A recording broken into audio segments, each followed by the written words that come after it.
Everyone. Today we are going to see about one of the most important topic, that is the gluteal region. It is also very short and easy to understand. Hello everyone. Today we are going to see about one of the most important topic, that is the gluteal region. I am Vishnu Karthik from Tagore Medical College. So let's go into the video. Today we are going to say about some introduction, landmarks, superficial deep fascia, gluteal ligaments, muscles, arteries and nerves. We are going to mainly discuss about the gluteal ligaments and muscles in a very elaborated manner. What is gluteal region? Gluteal region is the region that overlays the back and side of the lateral half of the pelvis. See, this region is the gluteal region, which extends medially from the natal cleft under the median line and to the laterally at the axis joining the tip of anterior superior iliac spine to that of the tip of greater trochanter, which lies deep inside. You will see in the subsequent slides. So let's move on to surface landmarks. We have many surface landmarks like this. This is the iliac crest, and anterior to this is the anterior superior iliac spine, and this is the iliac crest, level of iliac crest. Then here is the coccyx.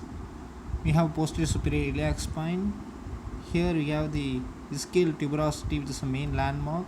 While we are sitting, this ischial tuberosity comes in contact with the ground, and this is the greater trochanter. It has many muscles that insert into it. And next we are going to see about Nelaton's line and Bryan's triangle. Nelaton's line, it is the line extending from the anterior superior iliac spine to that of the ischial tuberosity. While this line is passing, it touches the tip of the greater trochanter. Okay, any alteration in this structure results in some damage, anatomical malfunction. Okay, next see here Bryan's triangle. It has significant importance in the surgical aspect. See, first we should draw the Nelaton's line and then a vertical line passing through the anterior superior iliac spine, and we can see the horizontal line from the tip of greater trochanter. So we form a triangle here. It is called as Bryan's triangle. Next we move on to superficial fascia and deep fascia.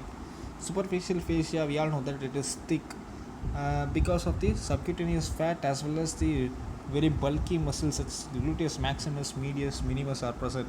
So it is so bulky, and it is soft because of the subcutaneous fat. Then we have cutaneous arteries, which are derived from the superior and inferior gluteal arteries. We will discuss in the arterial supply. Next, the lymph vessels drain into the superficial inguinal lymph nodes, which are located anteriorly, but it is classified as anterior and lateral group of superficial inguinal group of lymph nodes. On this classification, we have the on the lateral side, lateral part of the superficial inguinal lymph nodes drain this area. And then see the deep fascia here. Deep fascia extends from the anterior superior iliac spine and continues with the iliotibial tract. On its course, it divides into two places. That is around the tensor fascia lata and around the gluteus maximus. This encloses these two muscles. Between these two muscles, it is very thickly formed, which is called as gluteal aponeurosis, which is one of the strongest ligaments. Next, iliotibial tract, we all know that it supports the body in the half flexed position of the knee. That's about the superficial and deep fascia. Next, we move on to the gluteal ligaments. There are very important ligaments, sacrotuberous ligament and sacrospinous ligament. These two ligaments provide stability to this hip region and also to the gluteal region, and it allows the structures to enter from the pelvis into the gluteal region and also extends it to the thigh. Let's see in this picture, we can see that there is a this ligament. This is called a sacrotuberous ligament because it extends from the sacrum and extends to that of the ischial tuberosity. So it is called a sacrotuberal ligament, sacrotuberous ligament. Then we have a small ligament on the anterior aspect, which is called sacrospinous ligament because this is the ischial spine. So it extends from the sacrum to that of the spine, ischial spine. So that is called a sacrospinous ligament. So these two ligaments convert this cavity, that is the greater sciatic notch and lesser sciatic notch, into greater sciatic foramen and lesser sciatic foramen by forming closed surfaces. These two foramen are very important as structures enter from the pelvis into the gluteal region and also to the thigh to this region.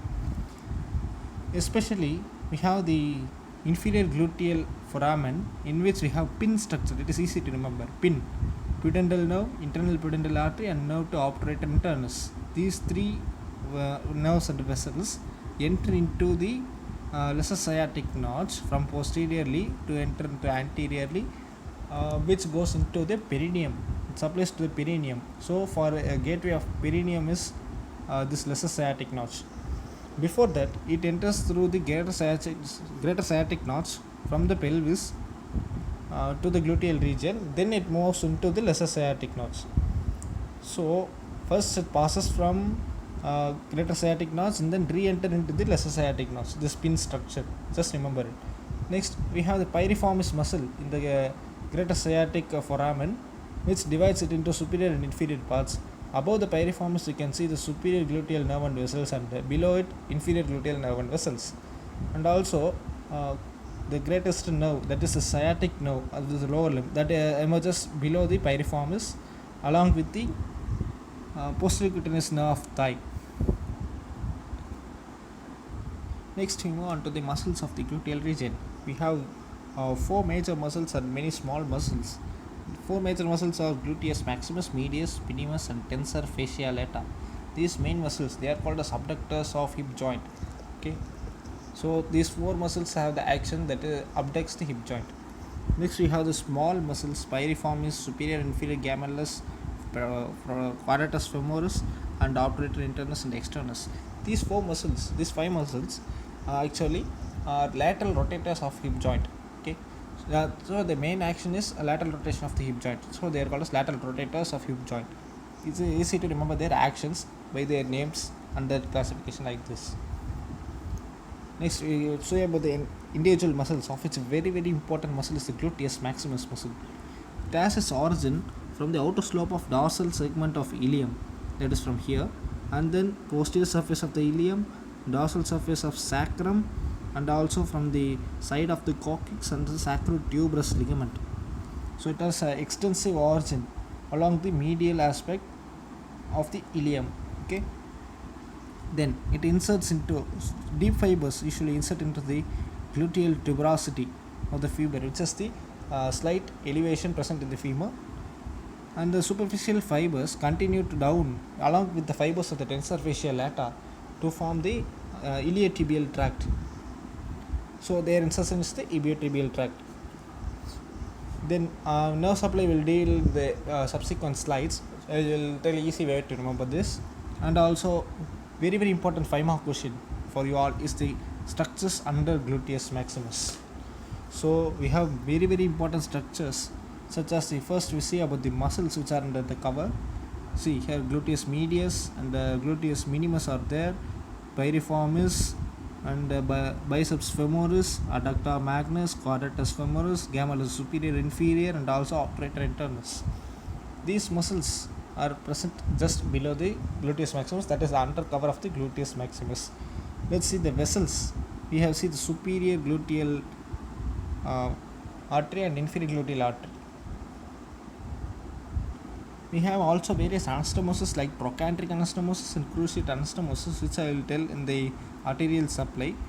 And then we also have internal pudendal vessels that enter through this and then go into the lesser sciatic foramen.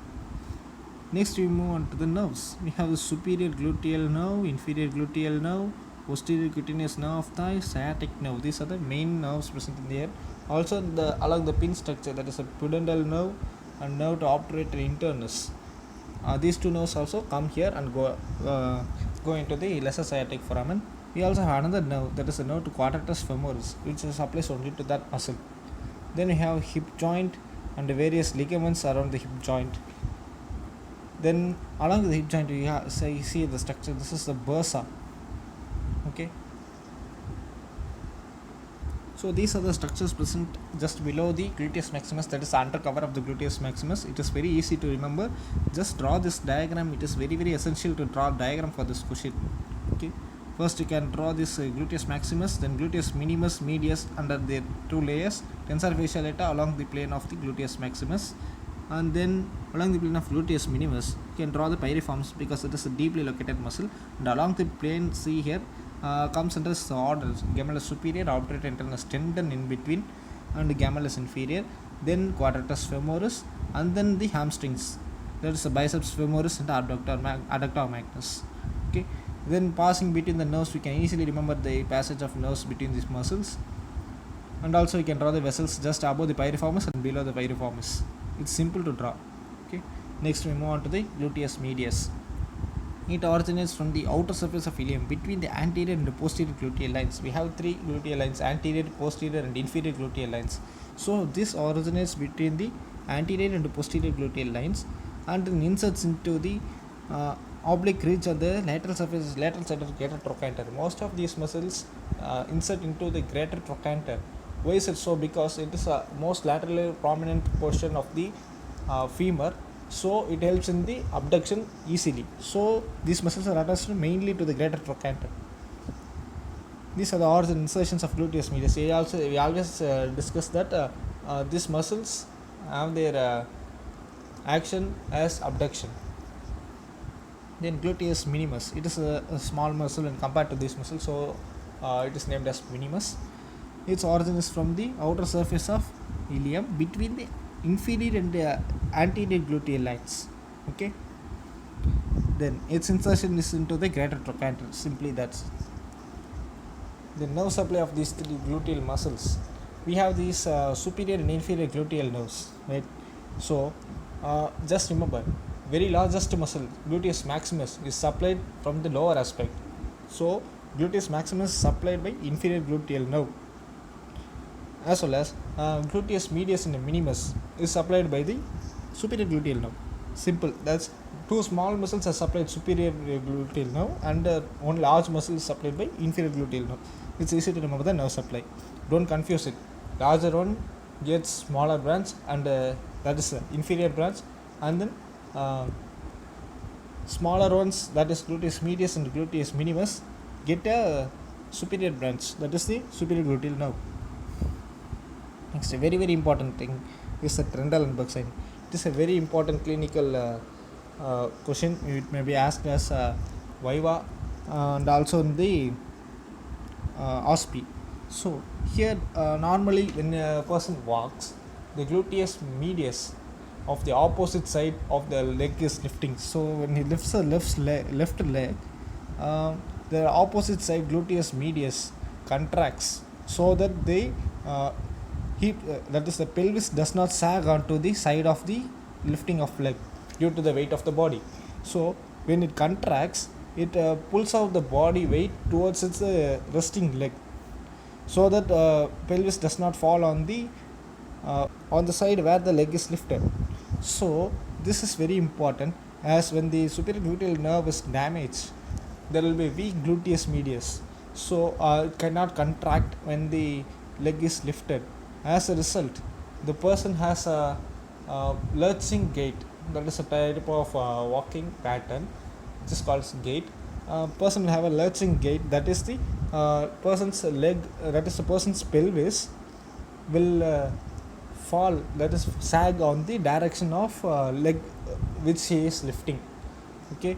This is because this side gluteus medius contracts normally, while this side gluteus medius does not contract at all. So it actually pulls down this area, so that it appears that the leg is sagging on one side.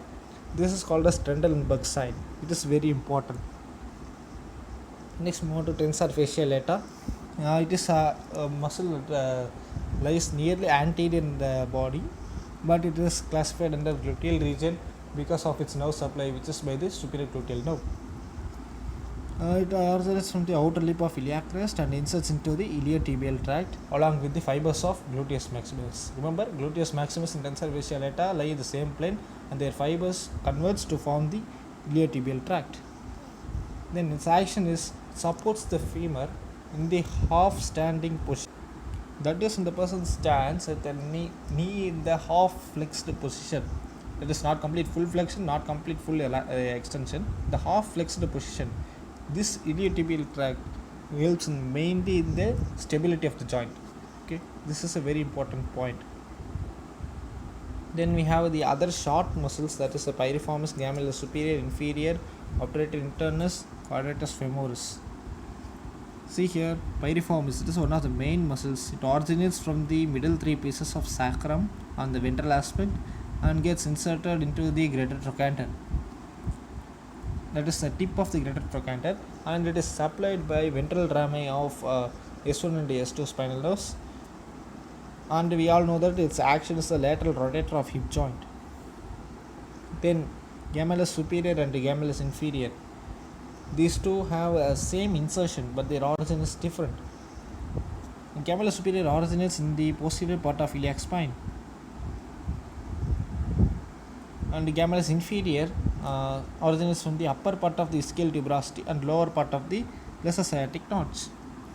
Okay, they both get inserted into the medial surface of greater trochanter.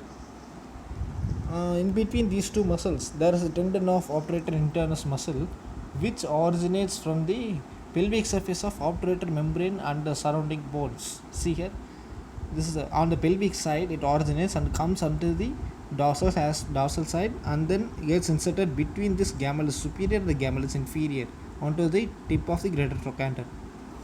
So these three muscles act together to bring up the lateral rotation in the joint. Next, quadratus femoris. It originates from the lateral border of ischial tuberosity here and gets inserted into the quadrat tubercle on the intertrochanteric crest. This is the intertrochanteric crest. That is greater than the lesser trochanter of femur. This intertrochanteric crest, it gets inserted into the quadrat tubercle, which is present in this intertrochanteric crest and the area below the intertrochanteric crest. It has a special nerve supply, that is the nerve to quadratus femoris, and it is a lateral rotator of hip joint. So these are the short muscles of gluteal region. Next we move on to the arteries of the gluteal region. We have two arteries, namely superior and inferior gluteal artery. The superior gluteal artery is a branch of posterior division of internal iliac artery. This is the internal iliac artery, of which its a posterior division is the superior gluteal artery. Okay, this superior gluteal artery passes above the piriformis, which enters through the greater sciatic foramen.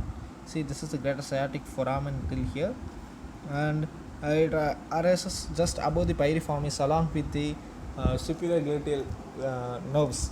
We saw that the superior gluteal nerves and vessels arise above the piriformis in the greater sciatic foramen. So it divides into superficial and deep branches. This is a superficial branch and this is a deep branch. Okay, then this superficial branch passes between the gluteus medius and gluteus maximus and supplies both of the muscles. And then the inferior branch, deep branch, that is it passes laterally between the gluteus medius and minimus. That is, superior branch passes, that is the superficial branch passes between gluteus maximus and medius, while deep branch passes between the gluteus medius and gluteus minimus. So they supply the muscles that pass along them, and the upper branch, the deep branch divides into upper and lower branches. Upper branch gets anastomosis with the spinous anastomosis that is present along the anterior superior iliac spine, and the lower branch into the trochanteric anastomosis, which is present along the greater trochanter. So this is the superior gluteal artery. And then to say about the inferior gluteal artery, it arises just below the piriformis in the greater sciatic foramen, and it is an anterior division. So internal iliac artery is many branches classified as posterior and anterior branches. So from its posterior branch, it arises the superior gluteal artery. From the anterior branch arises the inferior gluteal artery. So this inferior gluteal artery, after emerging, runs along the posterior cutaneous nerve of thigh. It gives off three sets of branches. They are the muscular branches which supply to the muscles that are present around the inferior gluteal artery. Anastomotic branches to the cruciate and trochanteric anastomosis, and the artery to the sciatic nerve. So sciatic nerve is the largest nerve, one of the largest nerves. So it derives its vascular supply, that is blood supply, from this inferior gluteal artery. Okay, then we move on to the nerves of the gluteal region. Also, we have internal pudendal artery, which enter into the greater sciatic foramen, move into the uh, lesser sciatic foramen, and pass on to the perineum. Okay, it is a major blood supply to the perineum. Then, inferior nerves of gluteal region, they include superior and inferior gluteal nerves. This superior gluteal nerve derives from the sacral plexus from L4, L5, S1 segments of the uh, ventral rami and on the dorsal branches. So this dorsal branch of ventral rami gives rise to superior and inferior gluteal nerves, while superior gluteal nerve arises from the L4, L5, S1 segments. Inferior gluteal nerve arises from the L5, S1, S2. That is one step below. Okay. So these are the nerves that are lies in the gluteal region. So this is the superior gluteal nerve along with the superior gluteal vessels, and this is the inferior gluteal nerve along with the inferior gluteal vessels. Then we have sciatic nerve, the largest nerve in the lower limb, and then the posterior nerve of thigh, and also the pudendal nerve. And we have the obturator internus nerve, obturator internus, which gets into the obturator internus muscle for its nerve supply. So, and another thing, we have very important nerve, that is the sciatic nerve here. So it is widely used for sciatic nerve block in this site because it is the most easily accessible site for the sciatic nerve. So sciatic nerve block is given in the gluteal region below the midpoint of the line joining the posterior superior iliac spine and the upper border of the greater trochanter. So this is the posterior superior iliac spine and this is the greater trochanter. So when a line is drawn between these 2 points, below this midpoint we have the sciatic nerve, and this is the commonest site of sciatic nerve block. Okay, then we have the surface marking here as is shown. We can draw a line extending from the posterior superior iliac spine to that of the uh, tip of ischial tuberosity. Okay, and then we can draw a line from the ischial tuberosity to that of the greater trochanter, and 2.5 centimeter that is laterally from this line, midpoint of this line, we can mark point A, and then the midpoint of this line, second line, we can point the point B, and when you join these 2 points and give a straight line, it gives the surface marking of the sciatic nerve. It is one of the important surface marking asked frequently in the Viva. Then that's all about this. To summarize, we saw about the superficial deep fascia and also the muscles, mainly the muscles are mainly the gluteus maximus, gluteus medius minimus, their nerve supply, their arterial supply, and then about the 2 clinical aspects, that is the Trendelenburg sign and also the sciatic nerve block. Also, I want to tell you one thing, that is the most common site of intramuscular injection that is seen in the slide. Most common site of intramuscular injection is the upper lateral quadrant of gluteal region. Why is it so? Because in other quadrants we can see that the involvement of sciatic nerve is there. So in this quadrant we don't have the sciatic nerve to be damaged when we insert a needle a bit deeper. So it is a safe site for intramuscular injections. So injections are given in this quadrant. Okay, it's a very important MCQ. So that's it, guys. Thank you for listening.